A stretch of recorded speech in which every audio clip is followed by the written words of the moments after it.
কিন্তু বর্তমানে ই শ্রম কার্ডে সবাইকে ই কেওয়াইসি কিন্তু কমপ্লিট করতে হচ্ছে। যদি আপনার ই শ্রম কার্ডে ই কেওয়াইসি কমপ্লিট না থাকে তো সেক্ষেত্রে কিন্তু বিভিন্ন রকম গভর্নমেন্টের সুবিধা আপনি কিন্তু আপনার ব্যাংকে পাবেন না, অথবা ই শ্রম কার্ডে বিভিন্ন রকম যে টাকা প্রোভাইড করা হয় সেটা কিন্তু আপনি আপনার ব্যাংকে কিন্তু পাবেন না। এবং সঙ্গে ই শ্রম কার্ডের মাধ্যমে বিভিন্ন রকম যে যোজনার জন্য আপনি ফর্ম ফিল আপ করে সেই যোজনার বেনিফিট যদি আপনি পেতে চান সেক্ষেত্রে কিন্তু ই শ্রম কার্ডে ই কেওয়াইসি অবশ্যই সবাইকে কমপ্লিট করতে হবে।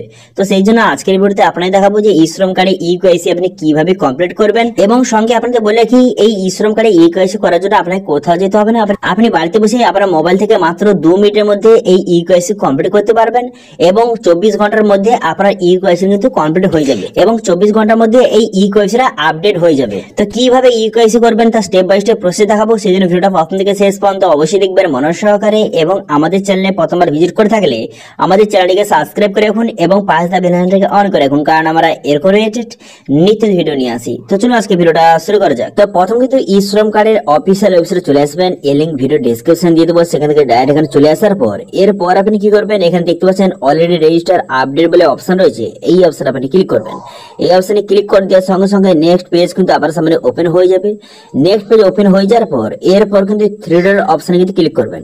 এই অপশনে ক্লিক করে দেওয়ার পর তারপর অলরেডি রেজিস্টার বলে একটা অপশন রয়েছে, এই অপশনে আপনি ক্লিক করবেন। এই অপশনে ক্লিক করে দেওয়ার পর তারপর দেখতে পাচ্ছেন আপডেট প্রোফাইল উইথ আধার, এই অপশনটা আপনি ক্লিক করবেন। এই অপশনে ক্লিক করে দেওয়ার সঙ্গে সঙ্গে নেক্সট পেজ আপনার সামনে এইভাবে ওপেন হয়ে গেল।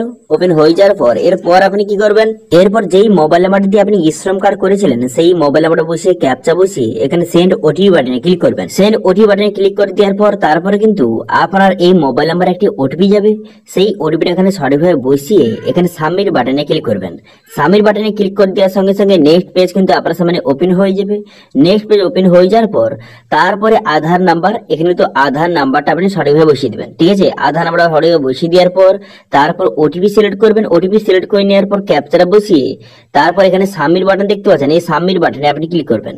সাবমিট বাটনে ক্লিক করে দেওয়ার পর তারপরে এই আধার কার্ডের সঙ্গে যেই মোবাইল মালিক আছে সেই মোবাইলে একটা ওটিপি যাবে, সেই ওটিপিটা এখানে পুনরায় বসিয়ে এখানে ভ্যালিডেট অপশনে ক্লিক করবেন। ভ্যালিডেট অপশনে ক্লিক করে দেওয়ার সঙ্গে সঙ্গে এমআরটি পেজ আপনার সামনে ওপেন হয়ে গেল। এরপর দেখতে পাচ্ছেন একটা অপশন রয়েছে আপডেট ই কেওয়াইসি ইনফরমেশন, এই অপশনে আপনি ক্লিক করবেন, কিন্তু ভুলেও এখানে ঠিক চিহ্ন মারবেন না, ঠিক আছে।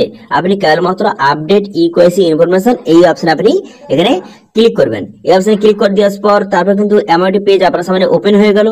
এরপর আপনি কি করবেন, এখানে ই কেওয়াইসিটা কমপ্লিট করার জন্য আপডেট প্রোফাইল অপশনে ক্লিক করবেন। আপডেট প্রোফাইল অপশনে ক্লিক করে দেওয়ার পর তারপরে অনেকগুলো অপশন আপনার সামনে খুলে গেল, যেমন কিন্তু profile information, address, education information, occupation details, ব্যাংকের ডিটেলস এবং প্রিভিউ প্রোফাইল অপশন কিন্তু আপনার সামনে শো হয়ে গেছে। এবার ই কেওয়াইসিটা কমপ্লিট করার জন্য এখানে ব্যাংক অ্যাকাউন্ট ডিটেলস বলে একটা অপশন রয়েছে, এই অপশনে আপনি ক্লিক করবেন। এই অপশনে ক্লিক করে দেওয়ার পর তারপর ইয়েস বাটনে এখানে ক্লিক করবেন। ইয়েস বাটনে ক্লিক করে দেওয়ার পর তারপর কিন্তু নেক্সট পেজ আপনার সামনে এইভাবে ওপেন হয়ে গেল। ওপেন হয়ে যাওয়ার পর তারপর দেখতে পাচ্ছেন এখানে কিন্তু বর্তমানে আমার কিন্তু ই কেওয়াইসিটা কমপ্লিট কিন্তু রয়েছে। তো সেই জন্য দেখতে পাচ্ছেন প্রথম দেখতে পাচ্ছেন এখানে ব্যাংক সিডিং উইথ আধার, এটা কিন্তু ইয়েস রয়েছে, এবং ব্যাংকের ডিটেলস কিন্তু এখানে ফিল আপ কিন্তু রয়েছে। কিন্তু অনেক ক্ষেত্রে অনেকের এইভাবে কিন্তু ব্যাংক সিডিং উইথ আধার এখানে কিন্তু নো লেখা থাকে এবং ব্যাংকের ডিটেলস কিন্তু এখানে ফিল আপ থাকে না। তো সেক্ষেত্রে আপনি কি করবেন, আপনারা যদি এখানে ব্যাংক সিডিং উইথ আধার এখানে নো লেখা রয়েছে এবং ব্যাংকের ডিটেলস এখানে দেওয়া নেই, বা দেওয়ার সত্ত্বেও এখানে নো লেখা তাও রয়েছে যে ব্যাংক সিডিং উইথ আধার, এখানে যদি নো লেখা থাকে তাহলে আপনি বুঝতে পারবেন যে আপনার ই কেওয়াইসি কিন্তু করা নেই। তো সেক্ষেত্রে আপনি এখানে ব্যাংকের ডিটেলসটা দেবেন, যেই ব্যাংকের ডিটেলস দেবেন সেটা ব্যাংকের জন্য আধার লিঙ্কটা থাকে, সেই ব্যাংকের সঙ্গে যেন আধার লিঙ্কটা থাকে এমন ব্যাংক অ্যাকাউন্টটা এখানে আপনি ফিল আপ করবেন, ঠিক আছে। তো এখানে কি কি বসাবেন, এখানে ব্যাংকের অ্যাকাউন্ট নাম্বার বসিয়ে দিবেন, অ্যাকাউন্টটা কনফার্ম করে দেবেন, তারপরে কিন্তু অ্যাকাউন্ট হোল্ডার নেমটা বসিয়ে দিবেন এবং আইএফএসসি কোড বসিয়ে ব্যাংকের নাম এবং ব্রাঞ্চের নাম এখানে চলে আসবে, তারপরে আপনি সাবমিট করে দেবেন, ঠিক আছে। সাবমিট করে দেওয়ার পর তারপরে আপনি কি করবেন, তারপরে প্রিভিউ ডিটেলস অপশনে ক্লিক করার পর তারপরে এখানে কিন্তু আপনার ব্যাংকের ডিটেলসটা চলে আসবে। এবার কিন্তু আপনি যে 24 ঘন্টার মধ্যে এখানে যে নো লেখা রয়েছে, এই যে ব্যাংক সিডিং উইথ আধার এটা নো লেখা রয়েছে, এটা কিন্তু ইয়েস হয়ে যাবে, ঠিক আছে। 24 ঘন্টার মধ্যে এইভাবে কিন্তু আপনি আবার পুনরায় এসে একবার চেক করে নেবেন যে ব্যাংক সিডিং উইথ আধার এটা কিন্তু ইয়েস লেখা রয়েছে এবং এখানে ব্যাংকের ডিটেলস কিন্তু দেওয়া রয়েছে।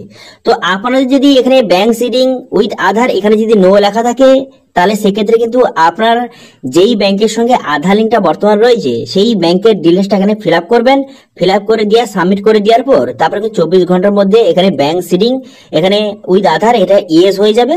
এবং যে বর্তমানে গভর্নমেন্টের বিভিন্ন রকম সুযোগ সুবিধা অথবা গভর্নমেন্ট থেকে যদি ই শ্রম কার্ডের মাধ্যমে কোনো রকম যে বেনিফিট কিন্তু প্রোভাইড করা হয় সেটা সরাসরি আপনি ব্যাংকে কিন্তু পেয়ে যাবেন। ঠিক আছে, কিন্তু সবার একবার চেক করে নেবেন এখানে ব্যাংক সিডিং স্ট্যাটাসটা কি রয়েছে, ইয়েস লেখা রয়েছে না নো লেখা রয়েছে, একবার চেক করে নেবেন। যদি নো লেখা থাকে আমি যেভাবে বললাম যে যেই ব্যাংকের সঙ্গে আপনার আধার লিঙ্কটা রয়েছে সেই ব্যাংকের ডিটেলসটা আপনি এখানে ফিল আপ কিন্তু করে দেবেন। ঠিক আছে, তো আশা করি বুঝতে পেরেছেন যে বর্তমানে কিন্তু যাদের যে ই শ্রম কার্ডে কিভাবে আপনি ই কোয়েসিটা কমপ্লিট করবেন সেটা কিন্তু আপনাদের বলে দিলাম। যে আপনারা যদি এখানে যে ব্যাংক সিডিং স্ট্যাটাস যে নো লেখা থাকে তাহলে কিন্তু বুঝতে পারবেন যে আপনি ই কোয়েসিটা কমপ্লিট করেননি। তো সেক্ষেত্রে কিন্তু আপনার যে ই শ্রম কার্ডে বিভিন্ন রকম বেনিফিট কিন্তু আপনি পাবেন না। সেক্ষেত্রে আপনার যেই ব্যাংকের সঙ্গে আপনার আধার লিঙ্কটা রয়েছে সেই ব্যাংকের ডিটেলস বসিয়ে সাবমিট করে দেবেন, আপনার ই কোয়েসিটা কিন্তু কমপ্লিট হয়ে যাবে।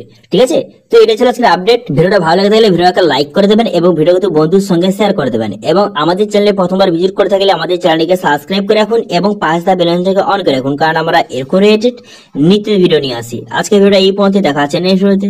Thank you.